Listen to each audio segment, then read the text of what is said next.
Today we will discuss about the forms of literature. First one is poetry. Basically, poetry is a kind of poem. It is actually often the employs to the rhyme and meter. It means ये contain करती है rhyming scheme को और proper metre को follow करती है. Next is if we are just talking about the poetry, Aristotle defines the poetry as speaking picture with the end to teach and delight. तो where how we can remember it? Aristotle defines the poetry as a speaking picture and teach and delight. This statement has given by the Aristotle. Apart from this, Matthew Arnold ने poetry को कैसे समझाया है? Matthew Arnold ने कहा है the future of poetry is immense because poetry are race. तो Matthew Arnold ने पोइट्री को इमेंस बताया है. Future of poetries is immense. Next one is we are talking about the ode. Ode basically is divided into the two parts, Pindaric ode और the Horatian ode. और जो ode है, ode is some kind of serious poem. Pindaric ode जो related है, this is related to the ancient Greece and basically it just content the fixed structure. इसके अंदर जो structure होता है ओड का वो फिक्स होता है. For example basically it just content the 3 group. इसके अंदर 3 ग्रुप रहेंगे like a strophe, another one is antistrophe and the third one is epod.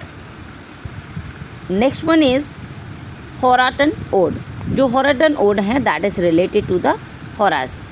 तो Horace Walpole से related है and basically इसके अंदर minor structure follow किया जाता है. It means the less material structure but without any division. ये simplicity ode कहा जाते हैं इनको. और जो इसके अंदर जो मैन है that was written by the Pope ने फेमस ओड लिखा है ode to the solitude. And William Collin ने जो ओड लिखा है ओड टू द इवनिंग. ये बेस्ट एग्जाम्पल हैं हॉरिसन ओड के. Now we are just talking about the epic.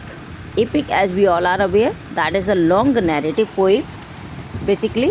And Mahabharata, Ramayana जो भी रिलीजियस लॉन्ग बुक रहेंगी that is comes under the category of epic. But in literature paradise lost is also be A epic book. Another point is basically epic if we are just talking about the mock epic. Mock epic is a parody. एक तरीके से ये parody होती है but real epic in light of non serious mode. जो epic लिखी जाएगी mock epic वो बहुत ज़्यादा सीरियस मोड में नहीं लिखी जाती है. This the best example of the mock epic is the Alexander Pope the rape of the lock. जो rape of the lock Alexander का वर्क है ये मॉक हीरोइक एपिक में लिखा गया है. Now the move to the lyric. Lyric क्या होता है? Lyric is the short musical poem. Actually basically ये जो लिरिक है वो संग बाय अ सिंगर, एक सिंगल सिंगर के द्वारा गाया जाता है. इस मीन्स हम जो अपने आप से गुनगुनाते रहते हैं कुछ song that is called the lyric. Now we are just moving to the ballad.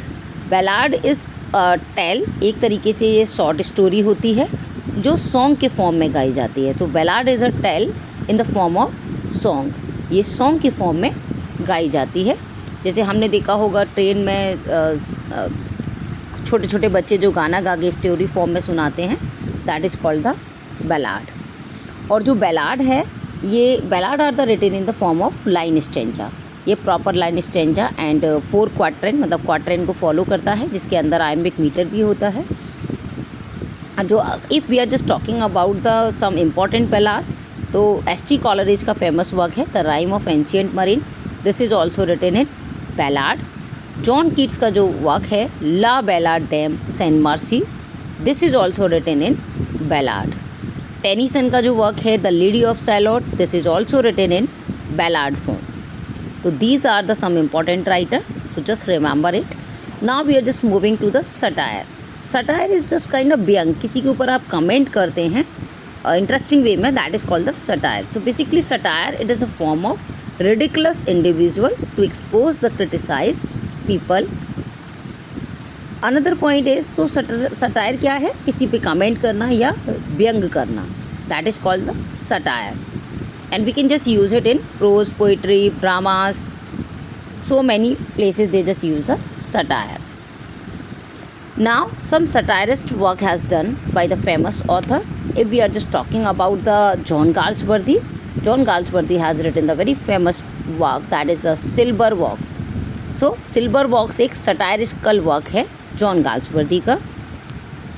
Another famous writer is T.S. Eliot. T.S. Eliot has also written the satirical work, that is the Cocktail Party. जो cocktail party T.S. Eliot के द्वारा लिखी गई है, ये भी एक satirist work है. Now move to the elegy. Elegy is a poem that is the mourning of the lamentation. Lamentation मतलब किसी की डेथ पे जो रोया जाता है या बिलाप किया जाता है, that is called the elegy. Basically it has just originated from the Greece. कहाँ से ली गई है, बनाया गया है, कहाँ से ये वर्ड लाया है, ये ग्रीस से वर्ड लिया गया है.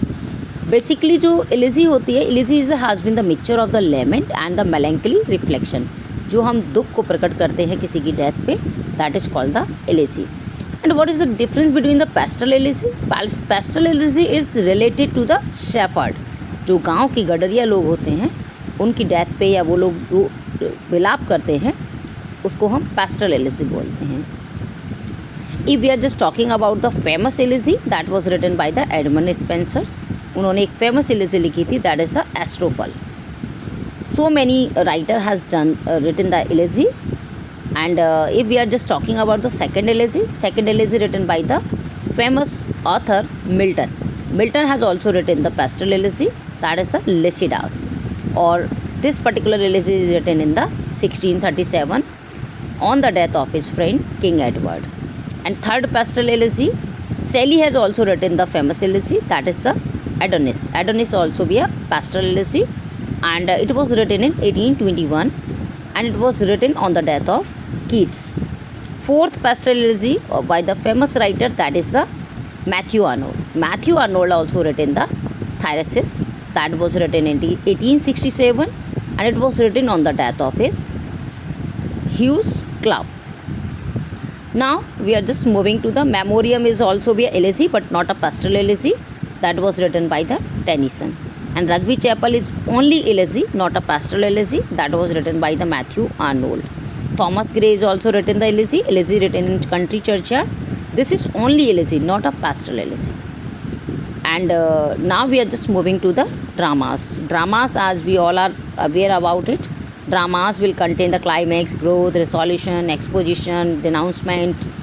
Here we just remember the 2 points under the dramas.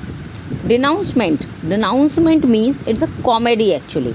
ये क्या होता है, ये फाइनल स्टेज होती है कॉमेडी की, तो उसको हम डिनाउंसमेंट बोलेंगे. जब final stage of the tragedy is called the catastrophe. तो जो फाइनल स्टेज ट्रेजेडी की होगी, that is called the catastrophe बोलेंगे उसको. Now we are just moving to the another point, development of drama. Drama कैसे develop हुए, what kind of dramas were there. So basically the 4 kinds of dramas were there. First one is the miracle play. Miracle play, how we can remember all the dramas in a very unique way. So miracle play, it is totally related to the saint. जो saint perform करते थे activities को, that is called the miracle play. Basically some popular miracle plays was Shepherd's Play and the Golden Legend. Now mystery play, if we are just talking about the mystery play actually is related to the Bibles. जो Bibles से depict किया गया है, reference लिया गया है, that is called the mystery play. So Christ nativity, death on the cross, these are the some mystical play. तो how we can remember it, miracle is related to the saints and mystery play is related to the Bibles. Now we are just moving to the morality play, and morality play is related to the virtues and the vices. Actually this is just talking about the personified as a vice and virtue. ये हमारी जो morality होती है, moral values को दिखाते हैं, और these particular plays are also known as the allegorical plays. Now we are just moving to the interlude plays. Interlude plays, that is actually that particular plays is related to the entertainment of audience. जो भी entertainment of audience के लिए play बनाए जाते थे, it means these are the sub common plays, and basically most of the famous plays interlude plays was written by G.V. साहब. Now we are just moving to the comedy. Comedy, as we all are aware, comedy came into the begin of ancient Greeks, ये Greek से आई है। और comedy अलग अलग तरीके की लिखी जाती थी, romantic, realistic, happy ending, these are the comedy. Now we are just moving to the another point, tragedy. If we are just talking about the tragedy, tragedy is having a different kind of words, we can talk about it, different kind of types. So basically tragedy, whenever we are just showing the grief or the dukh, we can talk about it, that is called the tragedy under this particular dramas. Now if we are just talking about the some important terms under the tragedies, like a catharsis. Catharsis, the death of the tragic hero. जब जो tragic hero है, जो protagonist है उस play का, और उसकी death हो जाती है, that particular feeling is known as the catharsis actually. So they are just showing the some kind of fear.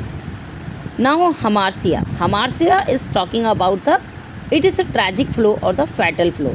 Suddenly कुछ चेंजेस आ जाते हैं ट्रैजिक फ्लो में। वो जो ऑथर होगा, we can talk about it the protagonist of that particular work. So hamartia, it is a tragic flow or the fatal flow in the character of the hero, and it basically leads the doom and death. Now the perpetua. Perpetua is related to the sudden change of the fortune.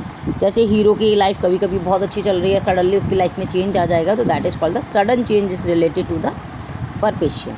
Now catastrophe. Catastrophe I had already told you, now only actually this is the end of the tragedy. जो tragedy का जो and होगा, drama का जो and होगा, वो tragedy पे होता है, that is called the catastrophe. और रिकग्नाइजेशन. रिकग्निशन क्या है? This is the tragic hero remains the state the depiction the illusion. वो सिर्फ इल्यूजन में ही घूमता रहता है, that is called the recognition. Now we are talking about the poetic justice. Poetic justice, basically it is a reward or the punishment in proportion of the virtuous or the evil deeds. जो poetic justice होगा उसके अंदर rewards भी रहेगा और punishment भी. Soliloquy क्या होता है? Soliloquy, whenever we are just talking to the ourself only, the secret thoughts we can talk about it. और whenever audience the soliloquy, it is a dramatical device है ये. और जैसे कि loud thinking. Now we are just talking about farce comedy. Farce क्या होता है? The farce, basically the farce जो प्ले होते हैं वो end in the happy comedy. जो फार्स प्ले होंगे उसका एंड हैप्पी कॉमेडी पे होगा. Another point is masque. We are just talking about the farce play. तो द मिडसमर नाइट ड्रीम जो है शेक्सपियर का, that is the farce play only. And masque. Masque क्या है? Masque is basically masque was often the perform to the grace of important occasion. और masque basically it is in early 16th century में ये launch हुआ था. It has a combination of the music, song, dance, poetic, drama, stage, etc. इसके अंदर क्या होता है? कैरेक्टर्स प्रेजेंट करते हैं खुद को एज अ डाइटीज. नाउ तो some important masques were there. John Milton has written the Comus and William Shakespeare has written the work The Tempest. Tempest is also comes under the category of Mosque.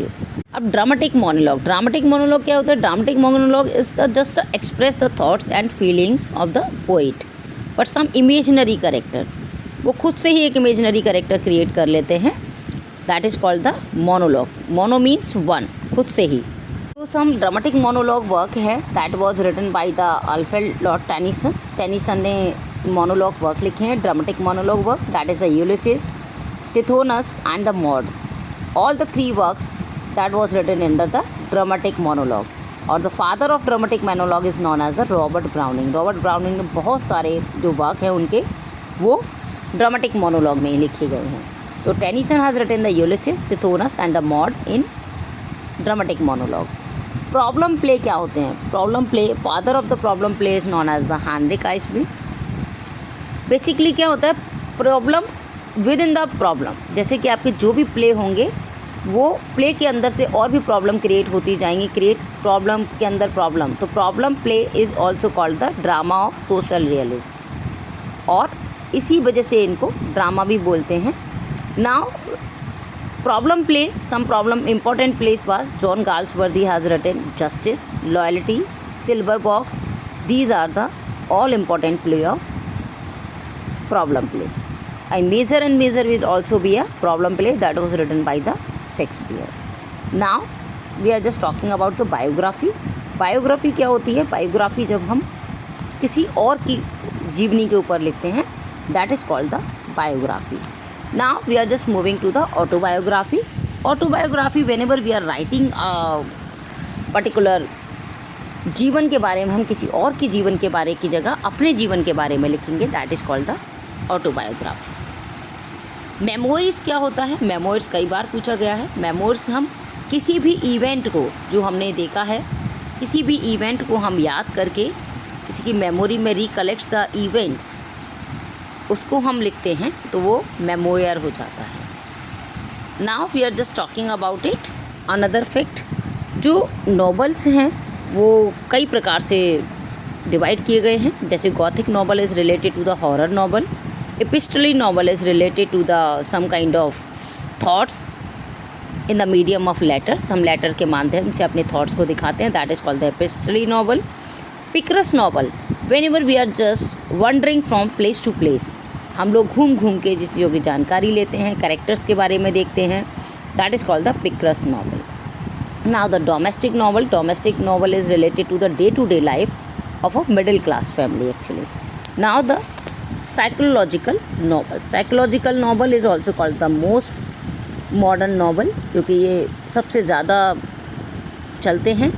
Some of these novels are also called the stream of consciousness. Now, some famous novel, as we all are aware, Utopia is written by the Thomas More, and so many famous work has written under that particular work. A Pair of Blue Eyes.